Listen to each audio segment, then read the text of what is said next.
O Senhor esteja convosco. Ele está no meio de nós. Proclamação do Evangelho de Jesus Cristo, segundo Mateus. Glória a vós, Senhor. Naquele tempo, disse Jesus aos seus discípulos: Vós sois o sal da terra. Ora, se o sal se tornar insosso, com que salgaremos? Ele não servirá para mais nada, senão para ser jogado fora e ser pisado pelos homens. Vós sois a luz do mundo. Não pode ficar escondida uma cidade construída sobre um monte. Ninguém acende uma lâmpada e a coloca debaixo de uma vasilha, mas sim num candeeiro onde brilha para todos que estão na casa. Assim também brilha a vossa luz diante dos homens, para que vejam as boas obras e louvem o Pai que está nos céus.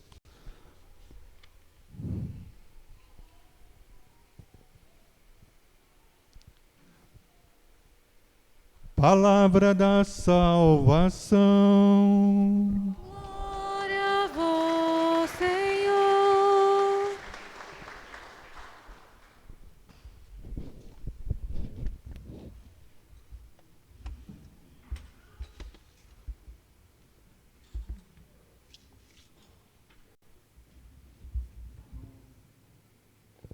Irmãos e irmãs, hoje celebramos a liturgia do 5º domingo do tempo comum.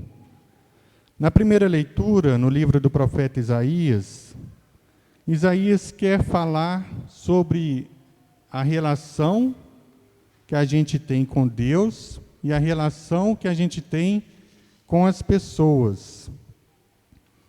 Nesse tempo, o povo de Israel estava voltando do exílio pós-Babilônia, sendo repatriados de novo à sua cidade, Jerusalém, e eles voltavam para casa cheios de esperança, de alegria, de que iriam recomeçar uma nova vida, que iriam ter liberdade, que seriam tempos de paz, de justiça. Mas quando eles retornam à sua cidade, encontram ela toda destruída. E sobre o domínio persa. Todo aquele sentimento que eles tinham, que eles iriam encontrar liberdade, paz, esperança, eles ficaram frustrados porque não viam um sinal de esperança, de mudar o tempo para eles. Eles precisavam de uma intervenção de Deus para que eles pudessem encontrar a paz e viver sobre a justiça. Nesse capítulo 58, o profeta fala sobre jejum. Os judeus, eles têm o hábito de jejuar. Jejuar é sinal de humildade, sinal de colocar a sua confiança em Deus, é sinal de renúncia, porque a pessoa se abstém de vários alimentos para jejuar. Mas Deus, com o tempo, começou a perceber que os judeus não jejuavam de coração. Eles jejuavam para conseguir algo de Deus, como se fosse uma moeda de troca. Eu jejuo, Deus me atende. E Deus começou a perceber que os pedidos dos judeus naquele tempo eram muito egoístas, eram para atender às necessidades deles, muitas vezes até mal intencionadas, pedindo para que eles fossem abençoados e o seu irmão, que eles consideravam como inimigos, fossem destruídos. que Deus tinha que fazer aquilo que ele pedia, porque ele jejuou. E Deus fala, não, eu não vou fazer o que você está pedindo, não. Você está pedindo algo do seu próprio interesse, aquilo que vai beneficiar apenas você, mas que vai prejudicar um monte de pessoas que está à sua volta. E aí Deus fala, eu não quero que você tenha uma relação vazia comigo. Eu quero que você tenha uma relação comigo verdadeira. Porque senão você vai estar apenas cumprindo um ritual. Apenas um ritual, mas o seu coração vai estar cheio de maldade, de más intenções. E ele fala, eu quero um coração verdadeiro, que a sua relação comigo não seja uma relação falsa, mas uma relação verdadeira. E aí ele fala,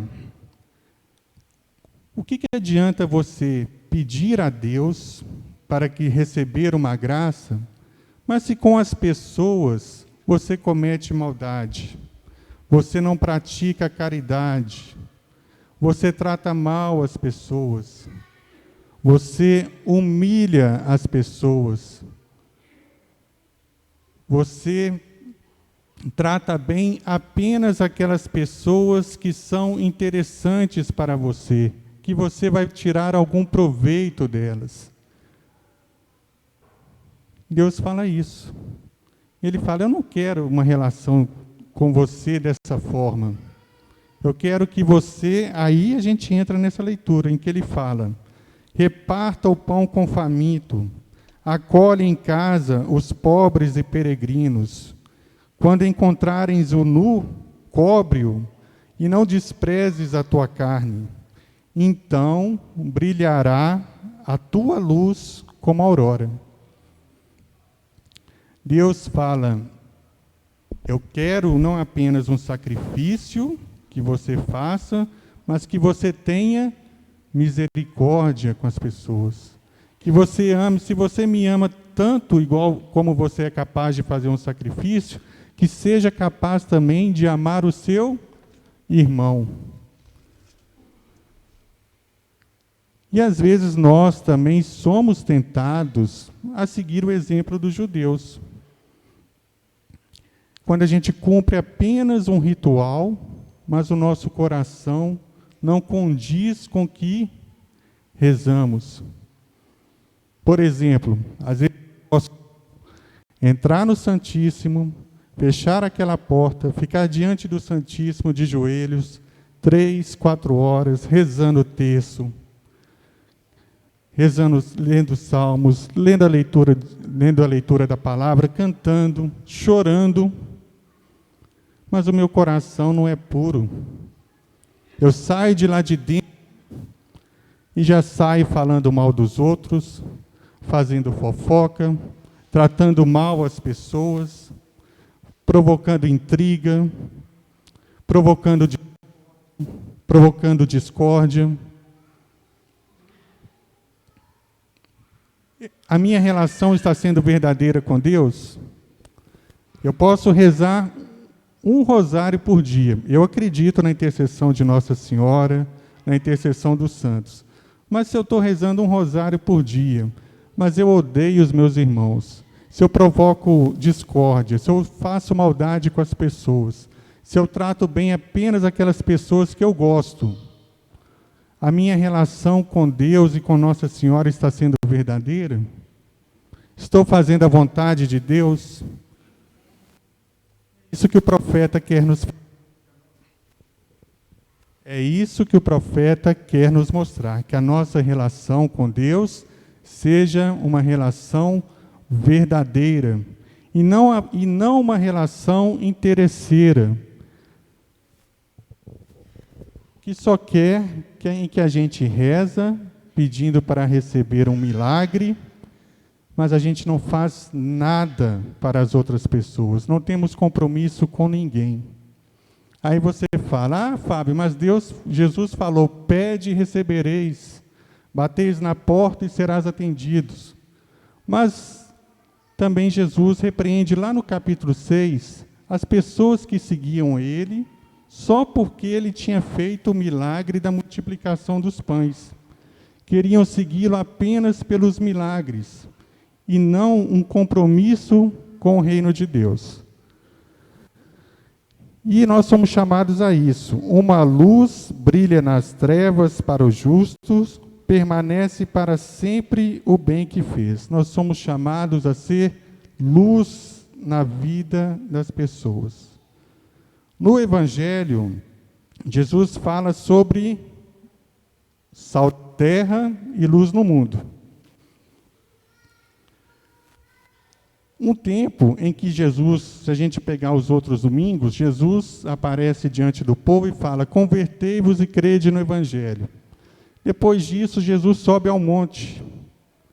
E lá no monte, ele faz o famoso Sermão da Montanha, em que ele ensina às pessoas o caminho para serem convertidas. No Antigo Testamento, Deus se manifesta no Monte Sinai e coloca as suas leis para o povo judeu, através dos 10 mandamentos. E agora Jesus sobe até a montanha e coloca a sua lei, os seus ensinamentos para a nova e eterna aliança. Quando ele fala que é para sermos sal da terra, a gente tem que lembrar que naquela época não havia geladeira para conservar os alimentos. E o sal era usado para conservar os alimentos. Quando eles chamam nós de sal da terra, ele fala, vocês serão responsáveis por fazer com que essa aliança de Deus com o povo se torne perene para sempre. Mas também o sal da terra, ele traz sabor. Uma comida sem sal, né? Quem tem pressão alta deve saber o que é comer uma comida sem sal, né? Mas o sal, ele traz sabor para a comida. E Jesus, quando fala que nós somos sal da terra, é que nós também somos chamados a fazer a diferença na vida das pessoas.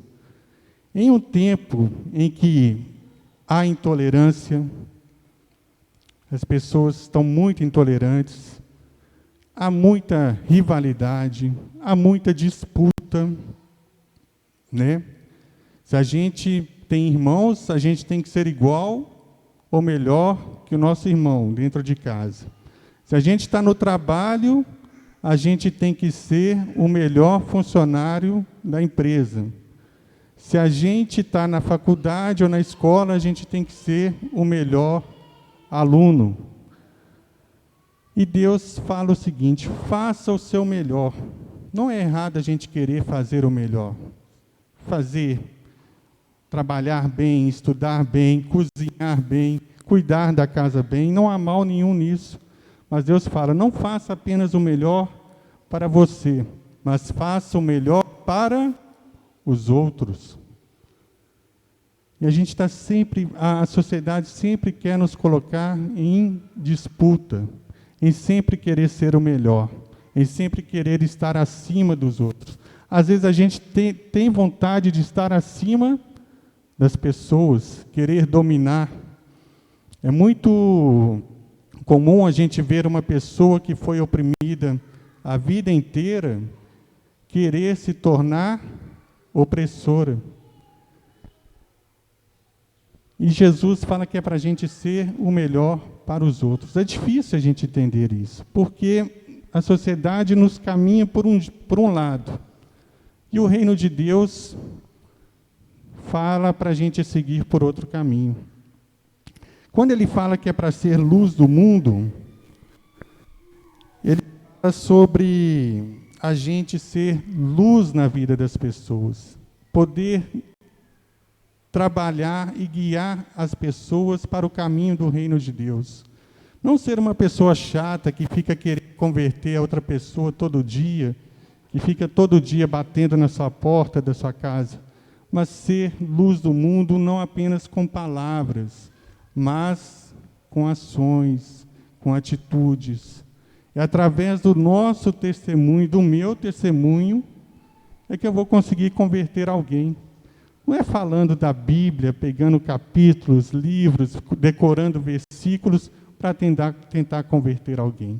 A gente converte alguém com exemplos, com atitudes, com um coração puro. É assim que a gente consegue mudar o mundo. É assim que Jesus nos convida a anunciar o reino de Deus. Não apenas com ritualismo, mas com o compromisso de assumir o reino de Deus, de participar do reino de Deus. Quando nós somos batizados, nós dizemos sim ao compromisso do reino de Deus. Quando a gente vem celebrar a missa ou a celebração da palavra, sempre tem uma missão para que nós possamos praticar e tentar melhorar e tentar fazer alguma coisa. Às vezes a gente acha que é muito difícil, né? Nossa, eu nem consegui me converter, eu vou conseguir converter os outros.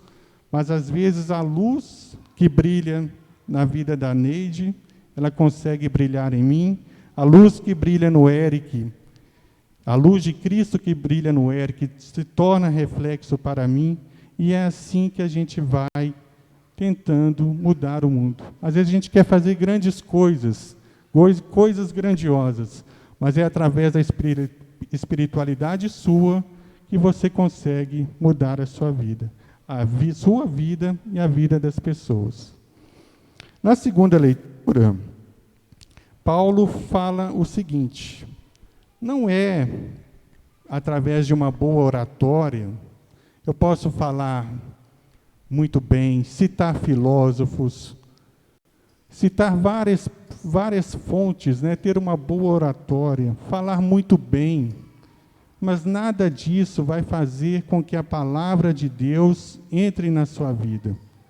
O que faz a palavra de Deus entrar dentro do seu coração e transformar a sua vida de pouco em pouco, porque ninguém se converte num estalar de dedos, né? Conversão não é igual hipnose, que você estrala o dedo e já está convertido, né? A conversão leva muitos estralos, né? Até o final da vida. Se a gente reparar na imagem do ladrão arrependido, no último dia ele ainda estava se convertendo. E Paulo fala sobre isso. Não é as pessoas, não sou eu que vou ficar aqui falando para vocês, que vou conseguir converter vocês, que vou fazer com que a palavra chegue no seu coração.